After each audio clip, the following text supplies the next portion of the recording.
இந்த தேங்காயை வேற உடைக்கணுமே. ரம்யா, ரம்யா, சொல்லுங்க அத்தை. இந்த தேங்காயை கொண்டு போய் கல்லுல உடைச்சிட்டு வா. சரிங்க அத்தை, தாங்க.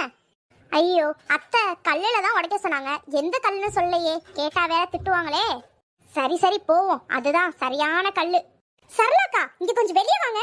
என்னடி துர்கா, உன் மருமக என்ன பண்ணான்னு கேளு. என்னடி பண்ணி தொலைச்ச? ஒண்ணும் இல்ல அத்தை. இரு, நான் சொல்றேன். இந்த தேங்காயை கொண்டு வந்து என் நெஞ்சில அடிக்கிறா. அவ நெஞ்சில ஏண்டி கொண்டு போய் அடிச்ச? நீங்க தானே அத்தை சொன்னீங்க நல்ல கல்லுல அடிச்சு உடைச்சிட்டு வான்னு. அதான், இதுக்கு ஏண்டி இவ நெஞ்சில போய் அடிச்ச?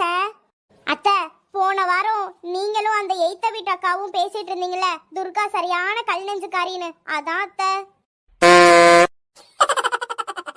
என்னடி ரம்யா, ஏன் சோகமா வர?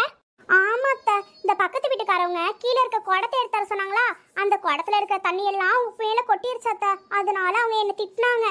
ஆமா, நீ யார்கிட்ட தான் நல்ல பேர் எடுத்திருக்க? என்ன ரம்யா சோகமா இருக்க? உங்க அம்மா பத்தி நல்லா எனக்கு புரிஞ்சு போச்சு. ஏண்டி, என்ன சொன்னாங்க, என்ன ஆச்சு? ஊர்ல இருக்க யார்ட்டையும் நான் நல்ல பேர் எடுக்க மாட்டேனா, எல்லாட்டையும் நான் கெட்ட பேரை தான் எடுப்பேனா. சரி விடுடி, ஏதாவது கோவத்துல சொல்லிருப்பாங்க. அப்படி அவங்களுக்கு என் மேல அக்கறை இருந்தா ஒரு நல்ல பேர் வச்சு கூப்பிட வேண்டியதானே. அதெல்லாம் பண்ண மாட்டாங்க. அதெல்லாம் இருக்கட்டும், நீங்க எனக்கு ஒரு நல்ல பேர் வைங்க.